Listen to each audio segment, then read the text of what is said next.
ونعوذ بالله من شرور أنفسنا وسيئات أعمالنا من يهده الله فلا مضل له ومن يضلل فلا هادي له أشهد أن لا إله إلا الله وحده لا شريك له وأشهد أن محمدا عبده ورسوله يا أيها الذين آمنوا اتقوا الله حق تقاته ولا تموتن إلا وأنتم مسلمون يا أيها الناس اتقوا ربكم الذي خلقكم من نفس واحدة وخلق منها زوجها وبث منهما رجالا كثيرا ونساء واتقوا الله الذي تساءلون به والأرحام إن الله كان عليكم رقيبا يا أيها الذين آمنوا اتقوا الله وقولوا قولا سديدا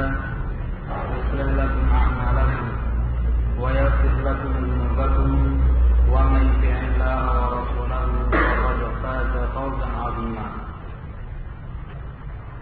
أما بعد فإن أصدق الحديث كتاب الله وخير الهدي هدي نبينا محمد صلى الله عليه وعلى آله وسلم وشر الأمور محدثاتها فإن كل محدثة بدعة وكل بدعة ضلالة وكل ضلالة في النار. Ikhwati fillah wa akhwatukum rahimani wa rahimakumullah. Alhamdulillah, dengan memuji Allah Subhanahu wa ta'ala kita telah menyelesaikan kitab Al-Usul As-Sittah karya Syekh Muhammad bin Abdul Wahhab An-Najdi At-Tamimi rahimahullah. Yang insyaallah taala setelah pembahasan tersebut kita akan membahas kitab Al-Azim, kitab yang mulia karangan Al-Imam Abu Zakaria Yahya bin Syaraf An-Nawawi rahimahullah, yakni kitab Riyadhus Shalihin.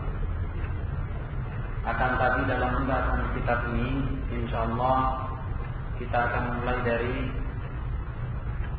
atau tidak kita mulai dari awal. Sengaja kita tidak mulai dari awal. Dan insyaallah inilah tidak mengapa. Dan yang kami rencanakan insyaallah taala kita akan mulai dari bab yang ke-28. Jadi bab yang ke-28. Nah, adapun hadis dari bab ini, hadis yang pertama nomor 245. Hadis nomor 245. Nah,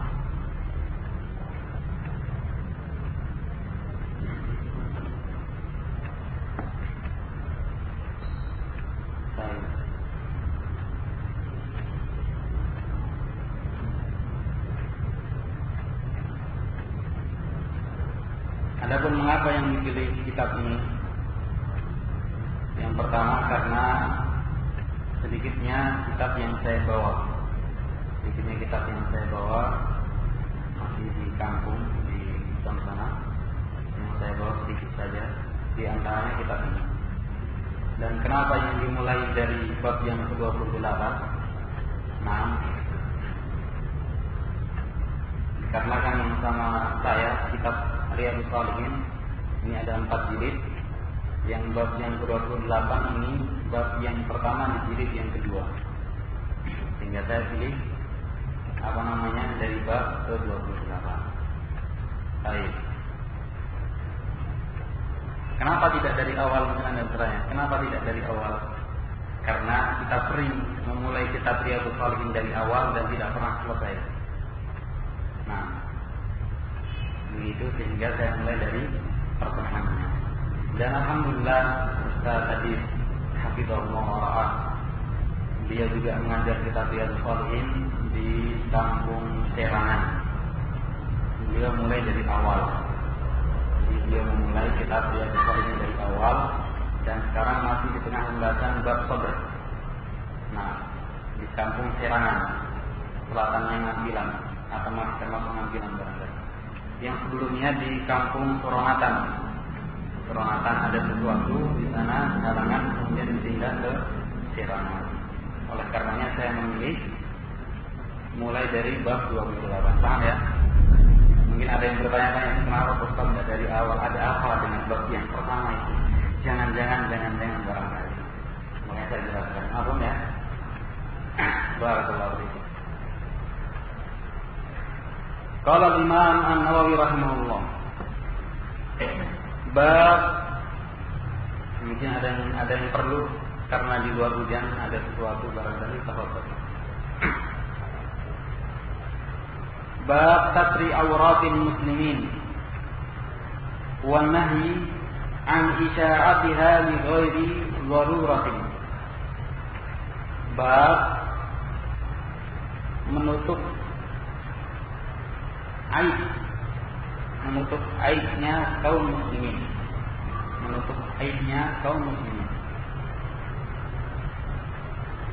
wa nahyi an isya'atiha, dan larangan untuk menyebarkannya li ghairi daruratin, dalam keadaan tidak diperlukan, tidak darurat. Ini artinya kalau darurat boleh. Allah akan kita rinci di pembahasan berikut dan berikutnya.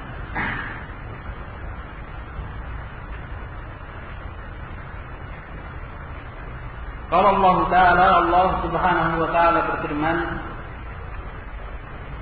"Innal ladzina yuhibbuna an tashi'al fahishatu fil ladzina amanu lahum 'adzabun alimun fid dunya wal akhirah."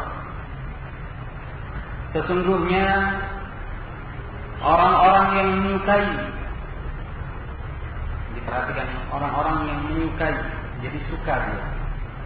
Antasi al-fahishatu, menyukai dengan tersebarnya al-fahisyah, kejelekan-kejelekan.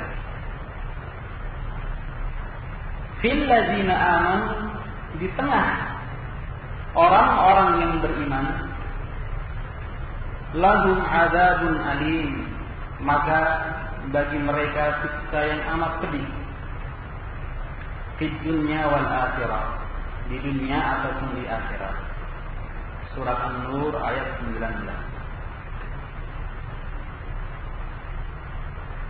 Qati fillah rahimani wa rahimakumullah. Al-awrah, tadi kan babnya satru auratil muslimin, menutup auratnya muslimin, aibnya. Al-aurah ini ada dua jenis. Aurah yang sifatnya hissiyah dan aurah yang sifatnya maknawiyah. Aurah yang hissiyah itu yang nyata, panca indera, bisa dilihat. Yang kedua maknawiyah, yang tidak bisa dilihat. Adapun yang hissiyah ini bisa dilihat. Dia ma yuharram an-nazaru fi, yaitu aurat yang kita dilarang untuk melihatnya. Yang kita dilarang untuk melihatnya namanya aurat. Auratnya laki-laki apa, auratnya perempuan apa. Yang dilarang kita melihatnya, kecuali yang diperkecualikan. Sebagaimana hadis Nabi sallallahu alaihi wasallam, dia menyatakan, "An-nisa'u kulluha aurat." Wanita itu seluruhnya adalah aurat. Nah, itu artinya apa? Yang hissiyah, yang kelihatan. Misalnya kalau kubul wa dubur, kubul dan dubur. Atau yang ma'ruf pada pembahasan fikih, aurat. Di sana khilaf ulama, ada yang menyebutkan di antara pusar sampai sampai lutut dan seterusnya. Dari pembahasan aurat, paham ya? Ini aurat yang hissiyah, yang kelihatan. Maka yang seperti ini kita juga dilarang untuk melihatnya. Kita dilarang untuk melihatnya, kecuali yang diperkecualikan.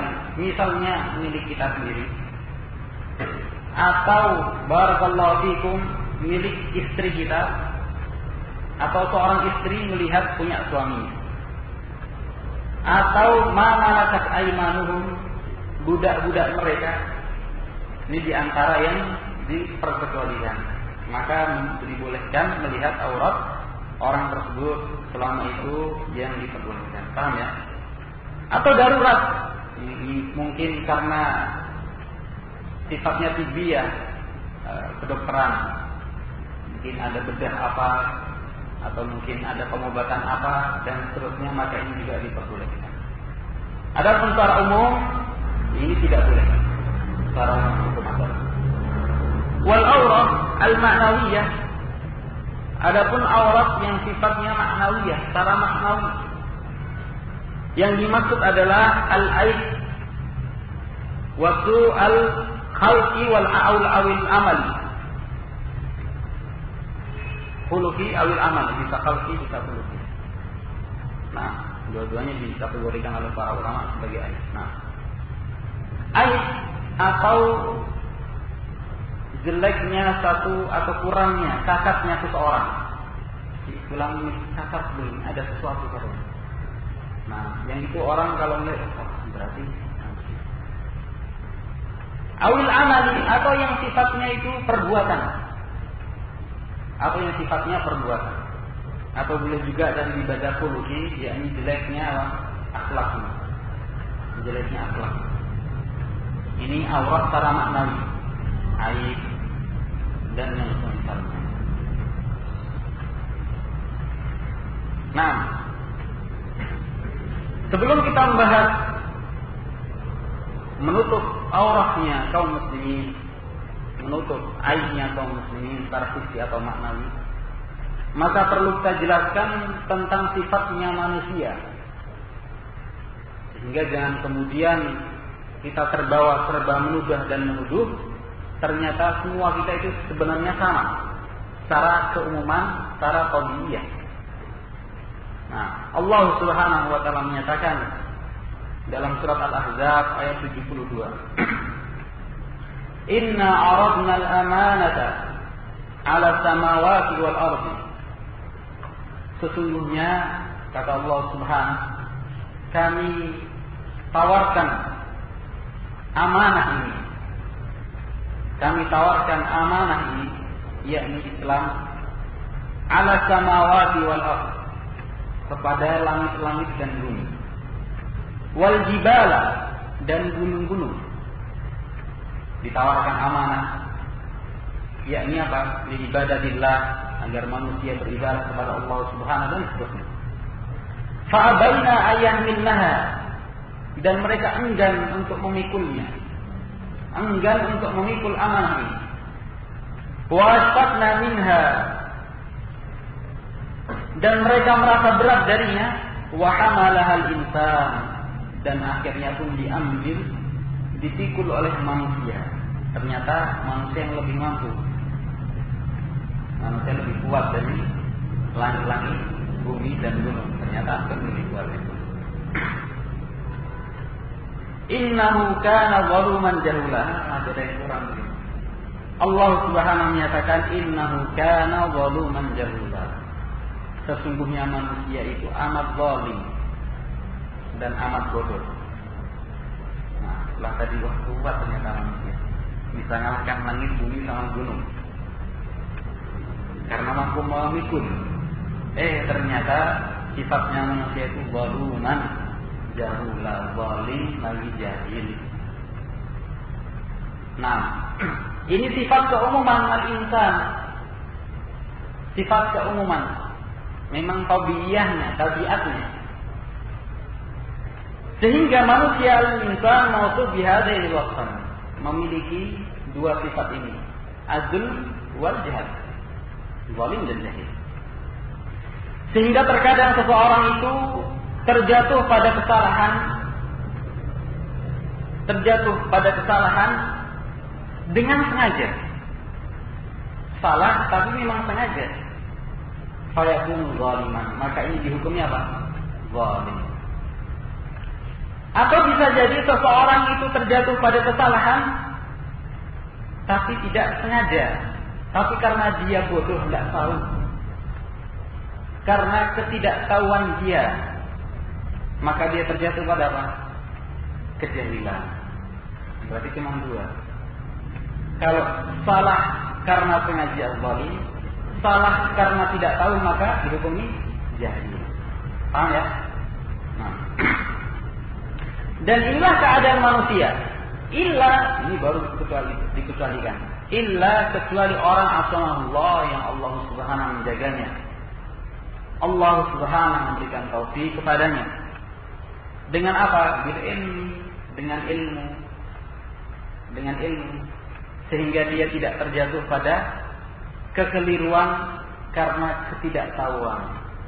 Tidak terjatuh pada kejahilan. Nah.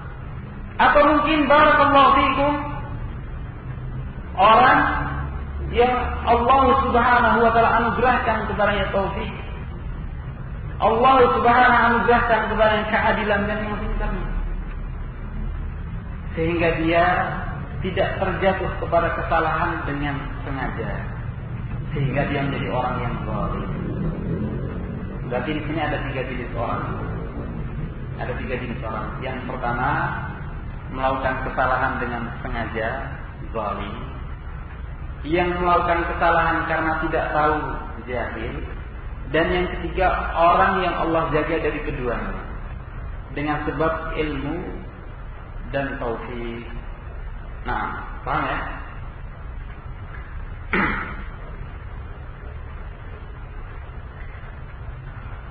Dari keadaan itu, setelah kita mengetahui bahwa manusia itu memang tabiatnya itu naqsul aib, kurang, serba banyak cacatnya, aibnya atau yang semisalnya, maka seharusnya bagi seorang muslim itu menjaga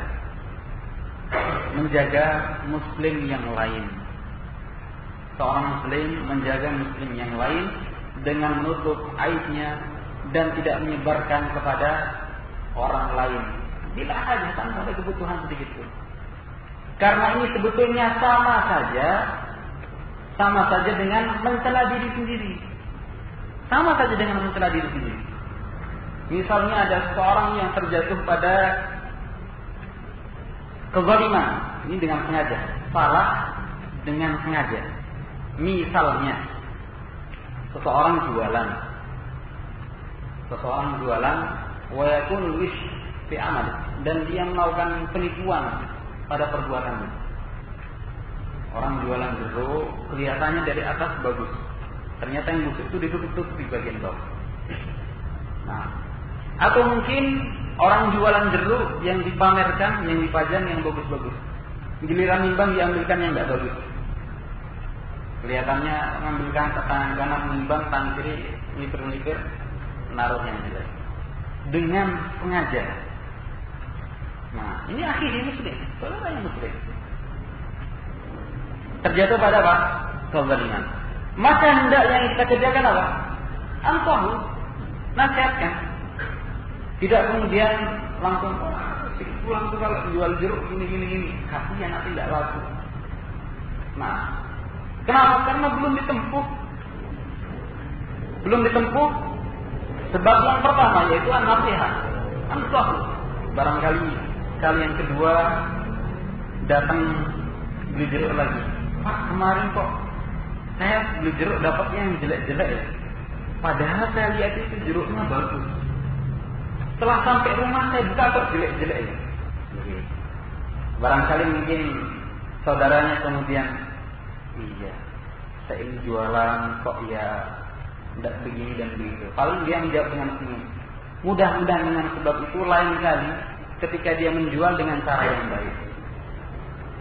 Atau ternyata masih belum. Ketiga kalinya coba beli lagi. Lama-lama bangkrut ini. Beli jeruk terus. Baik. Hingga mudah-mudahan orang tersebut kembali dan berjual dengan cara yang baik tanpa penipuan. Paham? Sekarang kalau misalnya ternyata dia paham nasihatnya, sindirannya, ternyata kok masih seperti sebelumnya, maka kita diperbolehkan untuk menyebarkan kepada orang yang kira-kira dibutuhkan perkara tersebut. Ada saudaranya, saya mau beli dulu, jangan beli di sana. Saat saya itu sudah beli, sudah 1-2 kali sudah saya kasih tahu jangan begitu, tapi masih begitu saja. Jangan beli di sana. Nah, maka ini sudah diperbolehkan. Paham? Barakallahu fiikum. Ketika seseorang tanpa menempuh sebab-sebab sehingga serta-merta dia sebarkan kejelekan ikhwah, akhinya, saudaranya yang menjual dengan cara yang tidak baik tadi, itu sama saja dia membuka aibnya sendiri. Kenapa demikian? Karena tentunya dia juga pernah terjatuh pada satu kezaliman.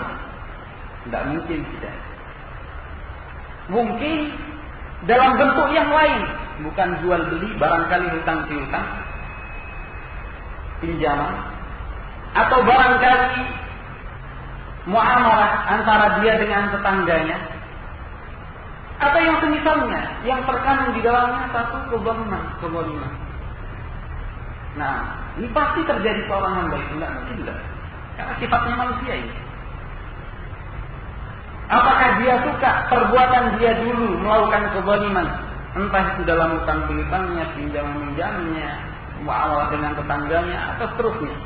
Apakah dia suka kalau diberitakan kepada orang lain? Sebagaimana dia telah menyebarkan aibnya orang lain kepada yang lain.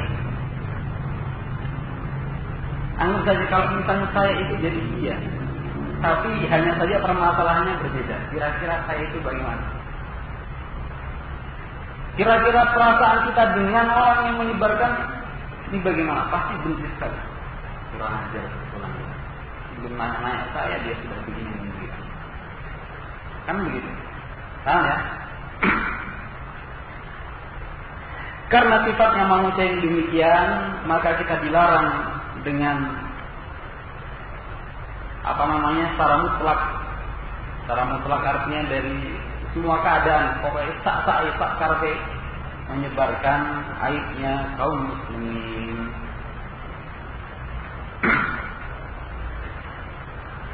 Li'anna al-insana basyarun, karena manusia itu dia makhluk biasa, basyar. Terkadang berbuat kekeliruan. Terkadang seseorang itu berbuat kekeliruan an-syahwah, dari syahwatnya, sehingga dia terjatuh pada kezaliman. Tapi terkadang orang biasa yang jujur, masya Allah, syaitan datang terus membisiki sampai dia terjatuh pada satu kekeliruan. Barangkali yang keliru tadi pas didengar oleh orang lain. Kebetulan saja ini pas yang keliru. Nah, barangkali setelah itu dia bertaubat kepada Allah dan tidak mengulangi lagi. Bayangkan kalau sudah terlanjur diketahui oleh orang, tersebar kemana-mana tentang keadaan dia, dalam keadaan itu dia cuma terjatuh sekali saja. Biasanya itu jujur cuma sekali dia berbuat kebohongan. Barakallahu fikum. Maka yang seperti ini mudah-mudahan Allah Subhanahu wa taala mengampuninya. Atau mungkin saudara kita terjatuh karena kejahilan, bukan kezaliman. Karena dia tidak tahu. Tidak tahu rupanya. Ternyata keliru. Saya kira begini dan begitu. Barangkali seperti itu. Maka kita ambil uzur-uzur tersebut dari saudara-saudara kita. Barakallahu fiikum. Adapun dalam ayat yang dijelaskan, sesungguhnya orang-orang yang menyukai antasi al-fahisyah, tersebarnya al-fahisyah, suka kalau tersebar.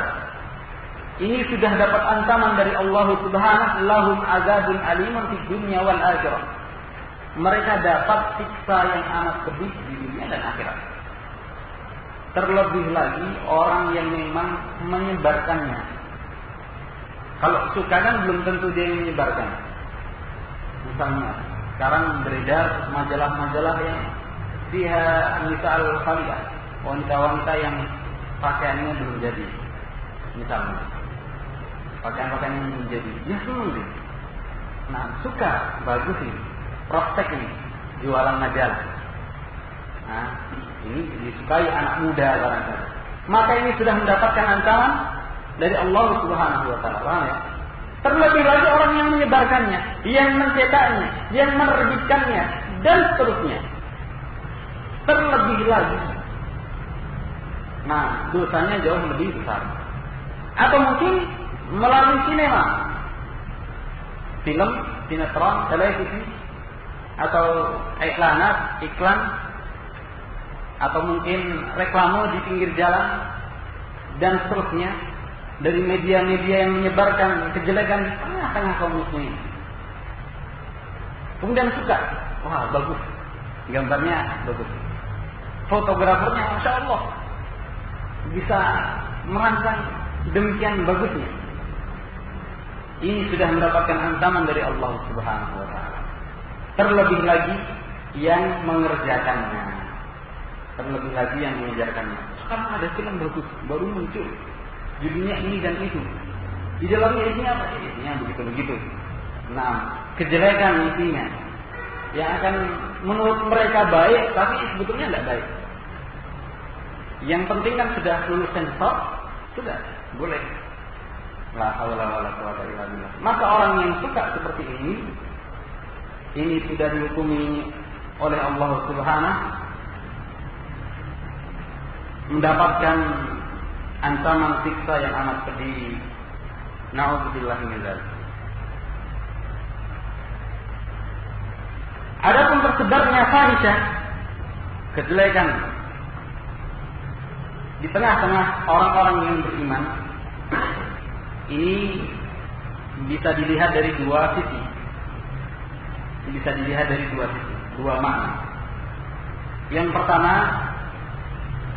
mahabbatu syuyu'il fahisyah fil mujtama' al-islami atau al-muslim, yakni senangnya dia dengan tersebarnya kejelekan tadi di tengah-tengah masyarakat muslim. Ini sisi yang pertama. Jadi memang memasyarakat bagus ini, dia senang dan hatinya tidak mengingkari.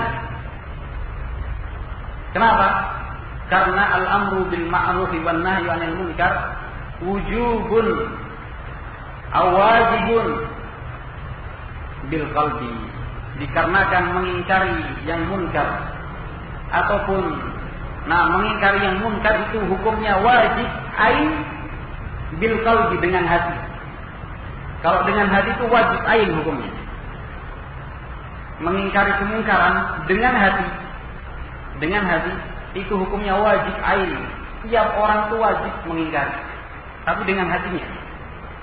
Entah itu dengan ketidaksukaan, dengan dia mengembalikan urusannya kepada Allah Subhanahu, dengan kebencian terhadap kejelekan kemungkaran tersebut, ini sudah dengan hati.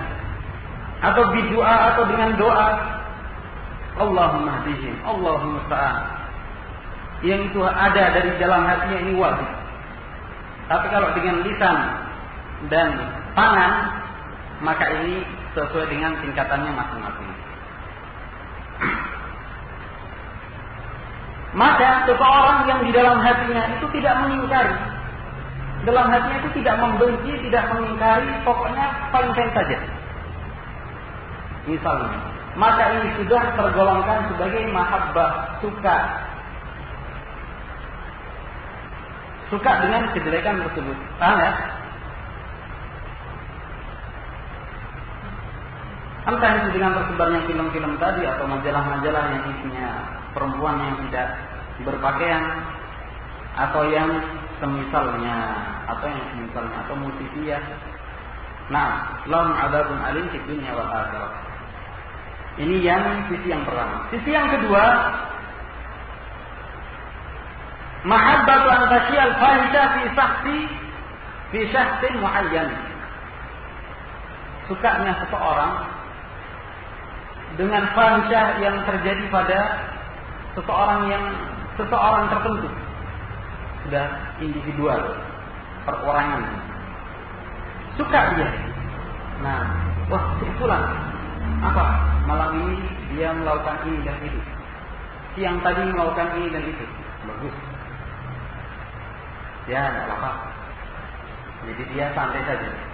Bukan, masya Allah, itu orang.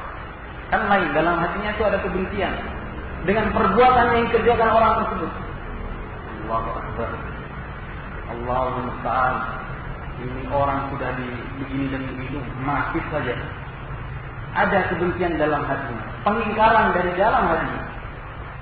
Nah, maka ini yang seharusnya. Adapun kalau tidak demikian, maka ini sudah terjatuh pada mahabbah, sukanya dia, dan mendapatkan ancaman dari Allah Subhanahu wa taala. Padahal cuma tidak suka kalau kejelekan itu ada. Ini sudah mendapatkan apa? Ancaman dari Allah Subhanahu wa taala. Nah, dan ini di antara sifatnya orang-orang munafik ini. Kisah ketika diceritakan Syekh Utsaimin dalam Syarah Riyadhus Shalihinnya, kisah ketika Aisyah radhiyallahu taala anha ini difitnah oleh orang-orang munafikin yang masyhur terkenal dengan hadisul ifk, cerita palsu, berita-berita palsu tentang Aisyah radhiyallahu taala anha, ummul mukminin, ibunya kaum mukminin. Nah, yang mana ketika itu kebiasaan Nabi sallallahu alaihi wasallam kalau mau berperang itu aqrana baina nisa'ihi, beliau mengundi di antara istri-istrinya, diundi, entah tidak tahu saya bagaimana caranya, diundi siapa yang muncul undiannya untuk ikut bersama Nabi sallallahu alaihi wasallam. Paham ya? Tidak tahu saya bentuknya, cara mengundinya gimana. Kalau kita paling untuk, saya tidak tahu caranya Nabi sallallahu alaihi wasallam. Dia mengundi di antara istri-istri dia. Sehingga salah seorang di antaranya mereka ikut. Waktu itu Aisyah radhiyallahu anha. Setelah pulang dari peperangan, kebiasaan pasukan perang ketika hendak memasuki malam atau akhir malam, sudah mulai gelap, mereka istirahat menunggu waktu mulai perang. Mereka istirahat dan tidur. Dan Aisyah radhiyallahu taala anha waktu itu kehilangan kalungnya yang dipinjam dari Hafsah. Hilang kalung, sehingga dia turun nyari, tidak ketemu. Sampai kemudian ketika sudah nyari pulang, rombongan sudah tidak ada, sudah pergi rombongan perang pasukan. Kemana ini mereka? Dan sahabat yang memanggil beliau di atas apa namanya? Tandu, di atas tandunya. Itu tidak tahu kalau di atasnya tidak ada Aisyah. Karena waktu itu Aisyah masih kurus. Nah, sehingga ada beliau atau tidak ada, tandunya ini tidak terasa. Ada atau tidak ada itu seperti tidak ada. Sehingga ketika sahabat pergi meninggalkan tempat tersebut, dia tidak sadar kalau ternyata Aisyah tidak ada di atasnya. Karena ada atau tidak ada ya sama saja ringan. Ternyata barakallahu fikum setelah Aisyah datang, loh, pasukan tidak ada. Dan ternyata kalungnya didapatkan di mana? Di tempat ketindihan unta. Jadi sudah pergi semua, ternyata kalungnya di situ. Dapat.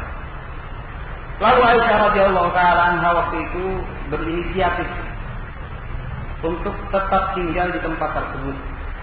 Kata beliau, la'allal qaum sayarifun, mudah-mudahan mereka pasukan akan segera mengerti kalau saya itu tidak ada bersama mereka, sehingga mereka akan kembali menyusul saya. Sehingga lalu beliau tidur di tempat tersebut, di tempat di mana tandunya diletakkan. Tidur, nunggu saja. Nanti kalau dicari malah lebih banyak fitnahnya kan begitu. Mendingan nunggu. Ternyata di antara mereka ada seorang sahabat yang tertinggal juga. Namanya Safwan ibn Mu'attal. Dan kebiasaan keumuman kita di antara sekian orang itu biasanya ada orang yang sulit bangun. Saya yakin di antara kita itu ada jenis orang itu kalau sudah tidur, masya Allah, bangunnya sulitnya bukan main. Nah, mau bangun setelah itu sholat subuh atau sholat apa saja, atau mungkin mau kalau sudah tidur itu seperti ka'annahu mayyit, seperti meninggal. Nah, digoyang-goyang, diapa-apakan, ini orang tidak bangun.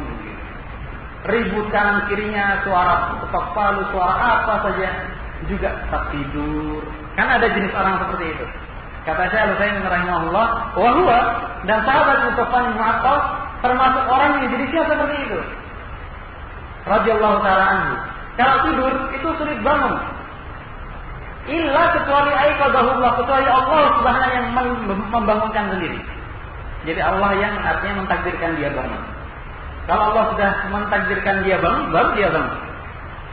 Nah, kalau dibangunkan sama orang belum tentu dia bangun. Dengar suara ribut pasukan, ada suara kuda, suara apa? Tidur aja dia. Nah, dan sahabat ini termasuk orang yang jenisnya seperti itu. Dan radhiyallahu ta'ala anhu Sofwan Mu'attal terbangun, pasukan juga tidak ada. Tapi waktu itu beliau tidak jalan kaki. Beliau juga punya onta. Beliau menunggangi onta. Dan dari kejauhan kok ada orang hitam-hitam dan berbaring di sana. Kalau beliau melihat, oh itu Aisyah ummul mukminin. Wa kana ya'rifuha, dan Sofwan ibnu Mu'attal ini mengenal Aisyah. Tahu wajahnya Aisyah sebelum turunnya ayat hijab. Sebelum turunnya ayat hijab, waktu itu ayat hijab sudah turun. Dan Sofwan mengenal, tahu wajahnya Aisyah sebelum ayat hijab itu turun. Sehingga Sofwan tahu ini Aisyah ini. Lalu Sofwan bin Mu'attal membawa ontanya mendekati Aisyah dan memberdirikan ontanya di samping Aisyah. Nah, jadi posisinya ini onta, ini Sofwan bawa tali ontanya di depan, Aisyah di sampingnya ini. La yatakallam, Sofwan tidak menegur, tidak salam, tidak ngomong apa-apa. Wala harf, meskipun satu huruf, alif gitu enggak. Nah, meskipun satu huruf, Sofwan tidak ngomong apa-apa. Cuman berdiri aja di situ. Kenapa? Karena pemuliaan beliau, penghormatan beliau kepada Ummul Mukminin Aisyah radhiyallahu taala anha, atau istrinya Nabi. Nah, istrinya Nabi sallallahu alaihi wasallam diajak bicara sama orang seperti kita ini maksudnya. Seperti saya, menurut Sofwan bin Mu'attal, tidak pantas. Dalam keadaan Nabi tidak ada. Sedangkan ayat hijab sudah turun, sehingga beliau diam saja. Dan Aisyah radhiyallahu taala anha menyangka, oh ini onta suruh di sini, oh berarti saya suruh naik mungkin maksudnya. Sehingga Aisyah segera berijab dan naik ke atas ontanya. Setelah naik ke atas onta, baru Sofwan membawa tali kekangnya jalan sampai menuju kota Madinah. Nah, ketika masuk ke kota Madinah, sudah terang benderang. Orang-orang munafikin melihat. Dan orang-orang munafik termasuk jenis orang yang apa? Yuhibuna, mereka menyukai iftisha, tersebarnya al-fahisha, kejelekan. Sudah mulai kasak kusuk, sindir sana, sindir sini. Bukan dengan kalimat-kalimat yang jelas, bukan. Tapi dengan kalimat-kalimat sindiran. Kadang orang begitu. Kalimat-kalimat sindiran yang diartikan bahwasanya mereka menuduh Aisyah radhiyallahu taala anha dengan Sofwan bin Mu'attal radhiyallahu taala anhu melakukan sesuatu yang keji. Nah, yang kemudian sebulan kemudian Allah Subhanahu menurunkan 10 ayat membela Aisyah radhiyallahu taala anha. Wallahu taala a'lam. Nah,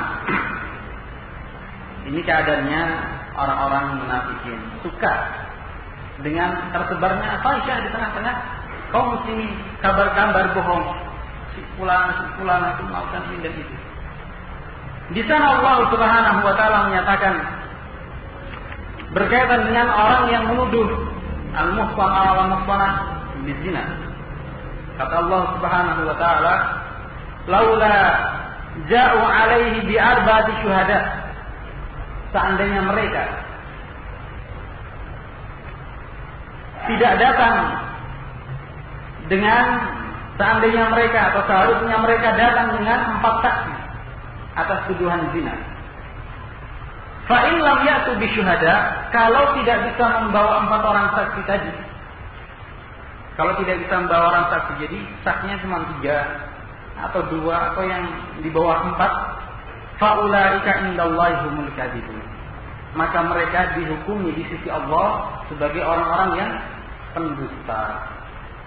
Jadi saksi untuk tuduhan zina itu harus 4 orang atau lebih. Kalau cuma 3 atau 3,5 tidak diterima. Tidak diterima. Misalnya ada 3 orang yang bersaksi. Ya hakim, kami melihat si fulan dan si fulan melakukan zina. Maka harus ditanya, aina wahid, mana satu lagi? Kalau cuma 3. Ya, ini kami benar-benar serius, demi Allah, kami siap begini dan begitu. Kami benar-benar lihat dengan mata kami, kepala kami sendiri. Nah, 3 orang. Maka ini hukumnya apa? Kata Nabi Sallallahu Alaihi Wasallam, fajridu samanina jaldah. Maka hendaknya engkau cambuk mereka dengan 80 kali cambukan. Jadi kalau ada 1 orang, 2 orang, atau 3 orang, atau 3,5, 3,5 bisa ya, 3,5 bisa. Datang kepada hakim lapor si fulan dan si fulan yang berzina dan tidak sampai 4 sempurna, maka justru dia yang dihukum dengan cambukan 80 kali. Paham? Maksudnya 4,5 saja, 3,5 tadi misalnya 4 orang tapi satunya perempuan. 4 orang tapi satunya perempuan. Karena perempuan dihukumnya apa? Setengah persaksian laki-laki. Kalau misalnya 3 orang laki-laki, maka harus ditambah dengan 2 orang perempuan. Kalau mau cukup pas 4. Kalau misalnya saksinya perempuan semua, 4 orang itu dihukumi 2. Kalau perempuan semua harus 8. Paham ya? Baik. Sehingga kalau tidak bisa datangkan 4 laki-laki, biar bagi syuhada, maka dihukumi bohong dan harus dicambuk. Sehingga sesama saksi harus konfirmasi dulu. Nah, barakallahu fiik. Mungkin di sini ada pertanyaan, kenapa orang munafikin waktu itu tidak dicambuk? Nah, justru yang dicambuk 3 orang sahabat yang mulia, di antaranya Misbah bin Usasa. Ini sepupunya Abu Bakar As-Siddiq. Dan beliau termasuk orang yang hadir dalam perang Badar. Ini kena syubhatnya orang-orang munafikin sampai menuduh, sehingga beliau dicambuk oleh Rasulullah SAW 80 kali cambukan. 80 kali cambukan sebagai pengganti atas ucapannya. Tapi orang munafikin seperti Abdullah bin Ubay bin Salul ini tidak dicambuk. Di sana khilaful ulama di antaranya menyatakan karena orang munafikin ini tidak menuduh dengan tuduhan yang jelas. Jadi cuma sindiran-sindiran.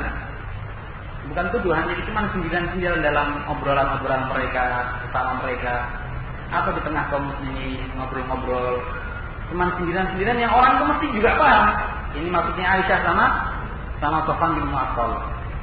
Nah, sebagian ulama mengatakan al-hudud, hukum had, hukum cambuk atau raujam atau misalnya, ini hanya dilakukan atau hanya pantas dilakukan untuk orang yang mutahharah atau yang tahir, yang yakni seorang muslim yang baik, kemudian terjatuh pada kesalahan sehingga hukum hadnya ini menggugurkan dosanya tersebut.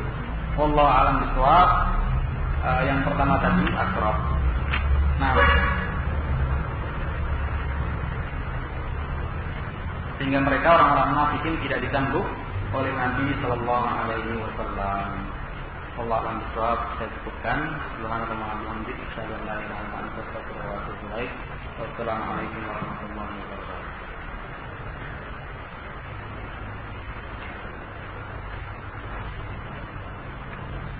Ada yang ditanyakan? Mumpung hujan. Tapi jangan yang susah-susah ya.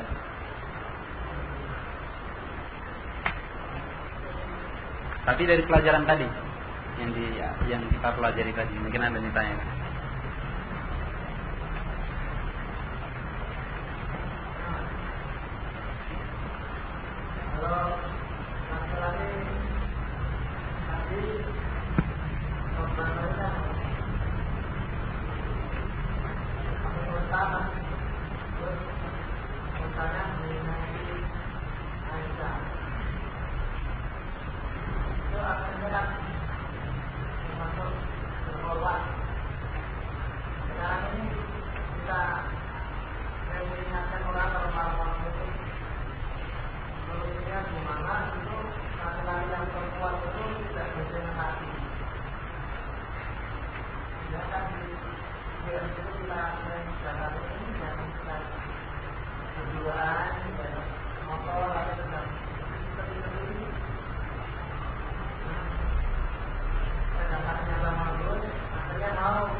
Apalagi yang wanita misalnya konser malam atau tapi saya terus jalan kaki yang wanita.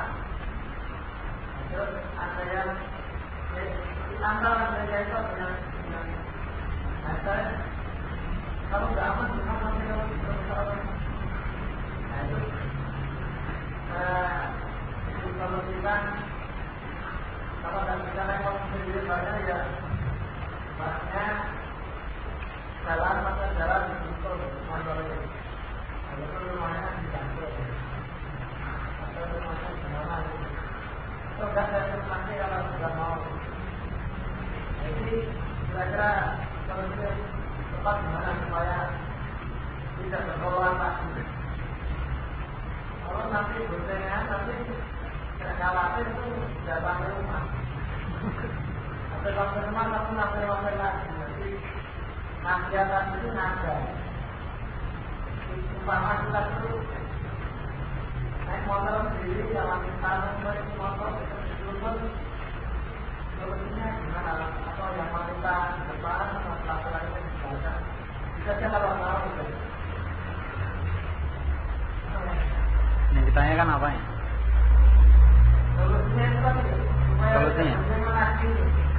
Yang pertama tadi tentang sahabat Sofwan bin Mu'attal dengan Aisyah radhiyallahu sahabat tadi di mana cerita pribadi kita ambil padanya untuk orang sekarang ini yang berjualan persis perjualannya Sofwan sama Aisyah tadi itu karena bapak jualan di mana orang sekarang ini itu juga caranya supaya tidak Nah, tentang sahabat tadi, Sofwan bin Mu'attal dengan Aisyah radhiyallahu taala anha, ini sudah turun ampunannya, pembelaannya dari Allah Subhanahu wa taala dalam Al-Qur'an. Jelas. Ahkamnya itu jelas mengenai Aisyah dengan Sofwan. Nah, adapun untuk yang ditanyakan yang berikutnya tadi, di sana ada kaidah dalam Al-amru bil ma'ruf wan nahyu 'anil munkar. Di antara perkara yang tidak diperbolehkan adalah inkarul munkar bi syai'in munkar au ankar minhu. Mengingkari satu kemungkaran dengan sesuatu yang munkar juga, atau kemungkarannya lebih. Paham ya? Mengingkari kemungkaran dengan satu kemungkaran atau tingkat kemungkarannya itu lebih parah. Maka dalam keadaan seperti ini tidak dikerjakan inkarul munkar. Nah, seperti yang dicontohkan tadi ya di Allahu Akbar. Bukan masalah maunya. Sekarang di sana kemungkarannya jauh lebih besar. Kemungkaran jauh lebih besar. Yang pertama seandainya dia sadar pun, ketika itu saja mungkin takut dia atau yang semisalnya. Adapun nanti ya sama saja. Kenapa? Karena dia terjatuh pada kesalahan tersebut lil jahli, karena jahilnya, karena dia tidak tahu. Atau li zulmi, atau karena kezaliman dia sudah tahu tapi sengaja. Sehingga nasihat yang kita sampaikan ini la'alla barangkali dalam keadaan seperti itu, di tempat-tempat yang memang orang suka melakukan al-fahisyah, kemudian kita tempuh cara yang demikian, dikhawatirkan justru ini menambah kemungkaran yang jauh lebih besar. Nah, bertawakal Allah, bertawakallah kepada Allah Subhanahu, berikan nasihat kepada orang yang kita pandang lebih berhak mendapatkan nasihat. Kita berikan nasihat kepada orang yang kira-kira kita pandang orang yang yakbal al-haq, menerima al-haq, atau yang semisalnya. Adapun dengan setiap orang yang kita temui, ini keliru kita tegur, ini keliru kita tegur, ini dikhawatirkan dia justru terjatuh pada kemungkaran yang jauh lebih besar. Dan Nabi Sallallahu Alaihi Wasallam tidak menempuh cara yang seperti itu. Setidaknya ini khilafu sunnati Nabi Sallallahu Alaihi Wasallam, menyelisih sunnahnya Nabi Sallallahu Alaihi Wasallam. Allah a'lam.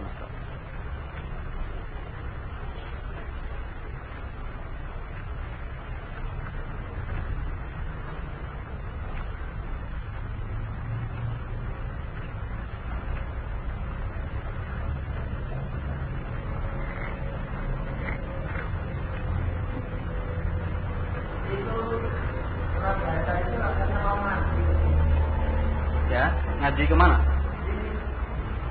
Ada yang di orangnya tidak ada.